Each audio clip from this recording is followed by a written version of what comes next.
they tested for cocaine and marijuana. Garry, have you forgotten to do heel hooks? Like, is it harder with the gloves on? No, I think it worked out just fine if you looked at his face. I mean, I definitely tore his ankle apart. There wasn't as much knee damage. I just think it was just based on the position. Just turned his ankle around twice. But I think it's pretty apparent that they were both effective. He just chose not to tap. So it is what it is. Yeah, there's zero chance it's going to happen, though. Like, if you don't respond after you attack someone's sister and mother, like, I mean, that's what we used to teach Nikki to do.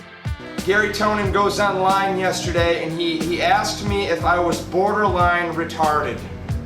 I feel like you owe a lot of people an apology. Listen, you can't post stuff online promoting yourself, saying that you've got ADHD and use that as a cause.